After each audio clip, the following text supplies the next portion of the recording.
लोग आज साइंस से कंपेयर करके देखना चाहते हैं। हाँ, साइंस आ गया है तो अभी एक नई चीज ये भी चल पड़ी है ना कि हर चीज को साइंस से देखा जाए। साइंस ये कह रहा है तो मेरे नबी ने 1400 साल पहले किया।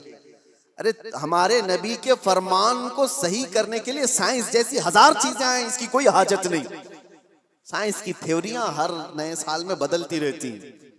डार्विन ने पहले क्या कहा था, इंसान बंदरों की औलाद है, बंदरों से ये इर्तिका यानी डेवलप होते होते फिर इंसान बन गया। उसके बाद इस नजरिए को, इस फार्मूले को रद्द कर दिया गया 100 साल बाद। उसके बाद फिर कई साइंटिस्ट ऐसे आए जिन्होंने एक थ्योरी पेश की, उसको बाद में चल करके खत्म कर दिया गया। उसके खिलाफ दूसरे साइंसदान की थ्योरी कबूल कर ली गई। ये तो साइंस में चलता रहेगा। मेरे नबी पाक सल्लल्लाहु तआला अलैहि वसल्लम के फरमान को अगर बज़ाहिर आज साइंस एक्सेप्ट नहीं करता तो मेरा तो यकीन है कि कल को जब ये और तरक्की करेगा इसे समझ में आ जाएगी मेरे नबी का फरमान ये हक था। अभी कल ही कुछ परसों की बात है, कुछ नौजवान पढ़े लिखे वो कह रहे थे कि जमीन साकिन है या हरकत कर रही है, रोटेशन में है। साइंस तो यही कहता है कि जमीन रोटेशन में है, खुद अपने अतराफ घूमती है तो 24 घंटे होते हैं और सूरज के अतराफ पूरा चक्कर लगाती है तो 365 दिन हो जाते हैं। ये साइंस की एक थ्योरी है, अर्थ रोटेशन। इस नजरिए को अभी तक तो साइंस लेकर के चल रहा है। और नौजवानों ने हमसे कहा था कि कुरान में और हदीस में क्या है इसके सिलसिले में। आला हजरत इमाम अहले सुन्नत फाजिल बरेलवी रहमतुल्लाह तआला अलैह ने इसके खिलाफ में लिखा है और किताब है पूरी, अल-फौजुल मुबीन दर रद्द हरकत जमीन।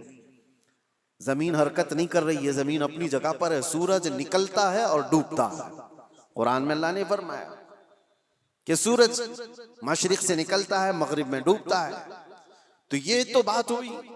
मैं इसकी तहकीक में आपसे बात नहीं कर रहा कि ये मेरा मौजू नहीं है कि सूरज कहां से निकलता है, कब निकलता है, साल में कितनी जगहों से निकलता है और कहां डूबता है और साइंस इसको क्या कहता है और अर्थ रोटेशन के बारे में तफसीलात आप इस इल्म के माहिरीन से मालूम करें। लेकिन मैं ये कहता हूं नौजवानों से, जब तुम्हारे पास ऐसी दो चीजें आई, ये तो एक मिसाल के लिए कह रहा हूं, तुम सामने देख रहे हो कि साइंस की थ्योरी ये है, इन्होंने ये चीज पेश की है और एक तरफ फरमाने मुस्तफा नबी कौनैन सल्लल्लाहु तआला अलैहि वसल्लम है। तो ऐ नौजवानों बताओ ईमान किसे कहते हैं? हुजूर पाक की बात को आंख बंद कर तस्लीम कर लेना, ये इस यकीन का नाम ईमान है। ये ईमान है। आपको पता है ये तरक्कियां तो बहुत बाद में होती आई, तो सहाबा कैसे ईमान लाए? कुरान में एक आयत है, अल्लाह ताला फरमाता है इदा अखरज यदहु लम यकद यराहु। ये 18वें पारे सूरह नूर की आयत है, दुलुमातुम बादुहा फौक बाद। यानी एक इलाका, एक जगह ऐसी है, अंधेरियों पे अंधेरियां, अंधेरियों पे अंधेरियां, सूरज की एक किरण भी वहां पर नहीं होती। अगर कोई आदमी हाथ भी निकाले तो हाथ भी नहीं देख सकता। लेकिन 18वीं सदी के बाद एक ऐसा शख्स जिसने ओशियन का, समंदर का सफर किया, उसने समंदरों के बीच में एक जगह ऐसी पाई जहां पर बहुत घटाटोप अंधेरी, इतना अंधेरा है कि हाथ भी नहीं दिखता। उसने अपने सफर के बाद आकर ये वाकया बयान किया, मैंने दुनिया में एक ऐसी जगह देखी जहां मुकम्मल तौर पर अंधेरा है, ऐसा अंधेरा कि वहां कोई शय की उजाला बिल्कुल भी नहीं है।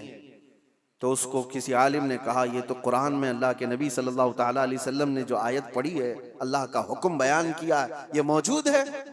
अब सुनिए, उस साइंटिस्ट ने पूछा, अच्छा ये तो 18वीं सदी की तरक्कियाती जमाने में मैंने ये इंकिशाफ किया है, एक्सप्लोर किया है, ये बात पहले से कैसे आ सकती है? उसने पूछा, हो सकता है मोहम्मद सल्लल्लाहु तआला अलैहि वसल्लम समंदरों का ज्यादा सफर करते होंगे, कभी इस सफर के दौरान उन्होंने भी देख लिया होगा आज से 1400 साल पहले, और उन्होंने बयान कर दिया होगा कुरान में। तो हैरत की बात है मेरे अजीजों, मुफस्सिरीन ने उससे बताया कि ताज्जुब की बात यह है मेरे अजीज, मेरे नबी सल्लल्लाहु तआला अलैहि वसल्लम की उम्र मुबारक 63 साल की थी जाहिरी, और पूरे 63 साल की जाहिरी उम्र में एक बार भी हुजूर समंदर के पास नहीं गए। सफर तो दूर की बात है, समंदर पर नहीं गए हुजूर, और समंदरों के बीचों बीच मौजूद चीज की खबर दे रहे हैं। उसने कहा तब फिर ऐसी खबर देने वाला ये इंसानी खबर देने वाला नहीं है, ये तो फिर उसी की खबर होगी जिसने ये पैदा किया, ये खालिक कायनात की खबर है। अजीजा ने गिरामी, मैं ये बातें इसलिए अर्ज कर रहा हूं कि ईमान सहाबा कराम का ऐसा था कि अल्लाह के नबी सल्लल्लाहु तआला अलैहि वसल्लम ने फरमा दिया, मान लिया कि हाँ।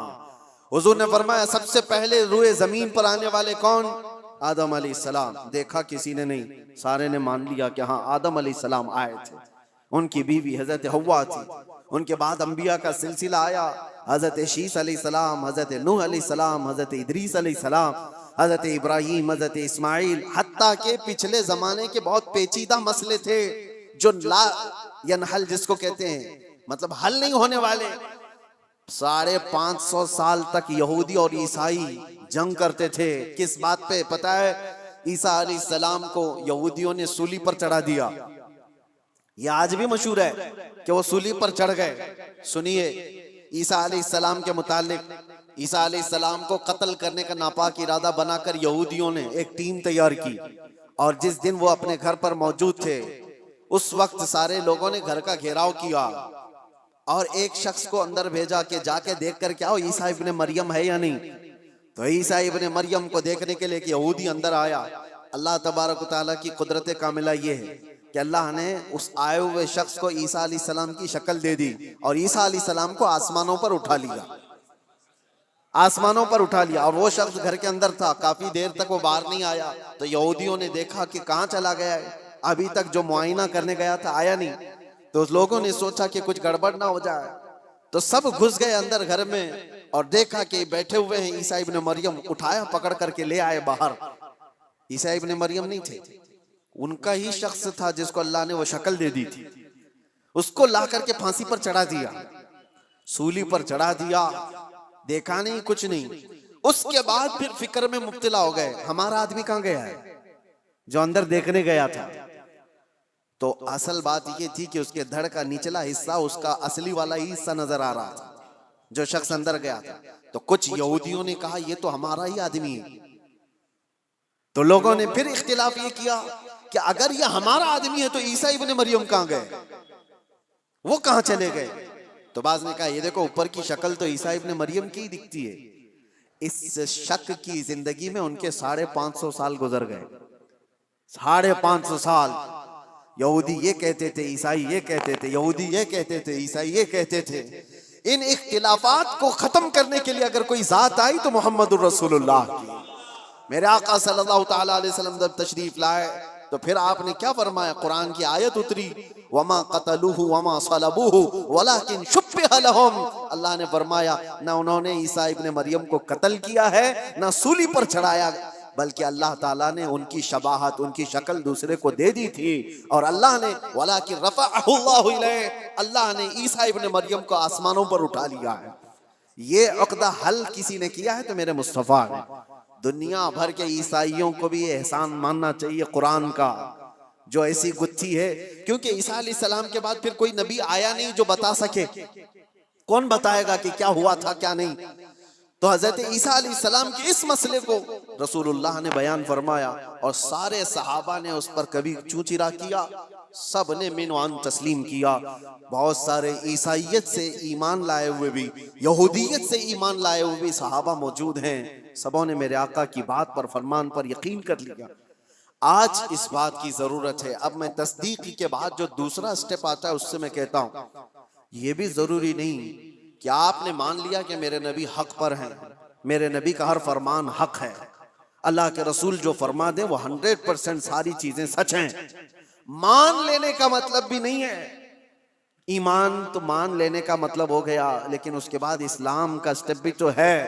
मान तो लिया, अब करके भी तो दिखाओ। माना है तुमने दिल से और उसके बाद अब अमल करके दिखाओ। ये दो हिस्से हैं, ईमान है और इस्लाम है। हो सकता है मैं आपको ब्लेम नहीं करता कि आप मोमिन नहीं हैं, हो सकता है ईमान वाले हैं, सबके दिलों में यकीन 100% मौजूद है। और अगर वो यकीन है तो फिर जाहिर क्यों नहीं है, दिखता क्यों नहीं है? कुछ वो हैं जिनका इस्लाम दिखता बहुत है, कोई नमाज छोड़ते नहीं, कोई नमाज उनकी नहीं छूटती है, तहज्जुद भी पढ़ते हैं, सब कुछ करते हैं, दिख तो बहुत रहा है, लेकिन दिल की बात अगर देखी जाए तो हुजूर की मोहब्बत ही नहीं है। तो यहाँ ईमान ही नहीं, इस्लाम दिख रहा है। और कुछ वो हैं जिनका ईमान तो है दिल के अंदर, मेरे नबी की मोहब्बत भी है, लेकिन अमल नहीं दिखता, इस्लाम पर नहीं आते। जब ये दोनों चीजें कंप्लीट हो जाएं तो तुम्हारा दीन मुकम्मल है, वरना मेरे अजीजों इसी में रह जाएंगे। अब मैं ईमान आने के बाद जो स्टेप है, नौजवानों, इसकी जिम्मेदारी आज के दौर में है तुम्हारे साथ। आज के दौर में तुम्हें अमल के मैदान में वो दिखाना होगा। अगर हुजूर सल्लल्लाहु अलैहि वसल्लम ने फरमाया झूठ हराम है, तो तुम्हारी जुबान पर झूठ तो ना है। दुनिया ने तुम्हें झूठा क्यों कह दिया? कुछ लोग जुबान खोलें तो झूठ बोलें, गाली गलोच। हुजूर पाक सल्लल्लाहु तआला अलैहि वसल्लम ने फरमाया फासिक की अलामत है, ये फिस्क है। और हर बात पर गाली देने वाला बात करने पर उसका नूरे ईमान खत्म होने लगता है, उसका नूरे ईमान मुरझाने लगता है। तो ये जुबान के जरिए से तो तुम्हें साबित करना होगा ईमान है तो मेरी जुबान भी साफ है। और तुम्हारा ईमान तुम्हारी आंखों से भी नजर आएगा। जब चलो तो तुम्हारी आंखें अगर नीची हैं, तुम बेहयाई को नहीं देखते, तुम अनजान औरतों की इज्जतों को तार तार नहीं करते, तो तुम्हारा ईमान तुम्हें अमल करा रहा है, तुम्हारा ईमान तुम्हें अमल भी करा रहा है। इसीलिए इकबाल की इस बात पर मैं गुफ्तगू खत्म करता हूं। इकबाल ने क्या कहा, बहुत अच्छी बात है। खिरद ने कह दिया ला इलाह तो क्या हासिल। खिरद किसको कहते हैं? दिमाग को या दिल की बात समझ लें आप। खिरद ने कह दिया ला इलाह तो क्या हासिल, दिलो निगाह जो मुसलमान नहीं तो कुछ भी नहीं। ला इलाहा इल्लल्लाह पढ़ते हो और ईमान तुम्हारे दिल में है, लेकिन न नजरों से नजर आ रहा है, न हाथों पांव से नजर आ रहा है। दिलो निगाह जो मुसलमान नहीं तो कुछ भी नहीं। और इसीलिए इकबाल की ये बात भी, ये तेरे मुराकबे, आपने क्या कहा है, जैसे मुराकबे में बैठा है, जिक्र की मजलिस में है, महफिलें हैं, सुरूर है, ये तेरे मुराकबे, ये तेरी महफिलें, ये सुरूर की महफिलें, जो तेरी तन्हाई की निगहबान नहीं तो कुछ भी नहीं। तुम ये सारी चीजें तो करा रहे हो, इधर नमाज पढ़ रहे हो, सफों में खड़े हो, और बाहर अगर चप्पल चोरी कर रहा है तो कौन सी नमाज पढ़ के आया? कुरान तो कह रहा है इन्नस्सलात तन्हा अनिल फहशाई वल मुनकर, बेशक नमाज तुम्हें हर बेहयाई और बुराई से रोकती है। तो ये मस्जिद के बाहर ही नहीं रोक पाई तुम्हारी नमाज, वजह क्या है कि तुम यहां पर उसको कंबाइन नहीं कर रहे हो, दिल से मानते हो अल्लाह एक है, उसकी बातों को इंप्लीमेंट करना ये दूसरा तुम्हारा दूसरा हिस्सा है, उस पर तुम खरे नहीं उतर पा रहे। जैसे कि आज मसला ये नहीं है मेरे अजीजों इलेक्शन में जीत लेने का, मैं एक एग्जांपल दे रहा हूँ। बहुत सारे लोग बड़ी मेहनतों से इलेक्शन जीतते हैं, और इलेक्शन जीतने के बाद नेताजी सबसे पहले क्या करते हैं पता है? ओथ लेते हैं, शपथ लेते हैं सबके सामने, मैं ये करूंगा, मैं ये करूंगा, मैं वो करूंगा, जिसकी भी उन्हें ओथ लेनी है। ये कमाल की बात नहीं, वो तो हर नेता कर लेगा, लेकिन उस ओथ की लाज 5 साल रख पाता है? नहीं, ये कमाल की बात है। वो जो उसने हलफ उठाया, वो जो कसम उठाया, उसकी लाज रखता है। जो जो कहा है वो 5 साल करके दिखाता है, तब तो फिर उसने अपनी कसम की लाज रखी। ये बिला तशबीह बिला तमसील ला इलाहा इल्लल्लाह कह दिया, तो तुम इस कलमे की लाज रखते हो अपनी जिंदगी में या नहीं? ये कमाल की बात है। कलमा तो 70,000 बार पढ़े हुए लोग हैं, लाख बार पढ़े हुए लोग हैं, लेकिन सिर्फ पढ़ लेने से तो तुम्हारी जिंदगी भी वही है जो झूठे लोग ओथ लेकर के चले जाते हैं, बाकी तो उनको कोई मतलब नहीं।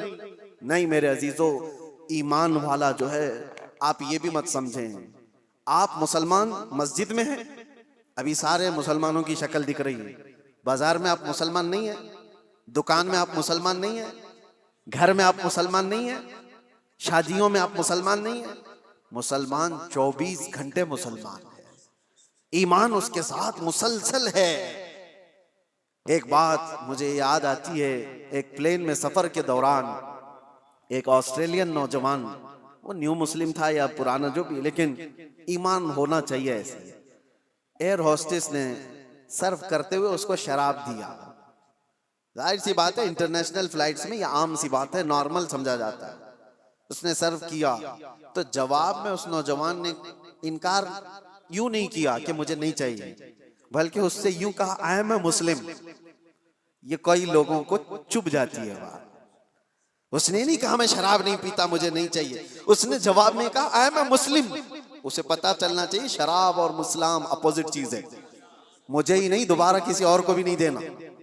उसने कहा, अब उस एयर होस्टेस ने तड़क के कहना शुरू किया कि ये क्या बात हुई, तुम मुसलमान हो, नहीं पीना है नहीं पियो, तुम ये कहते हो मुसलमान है।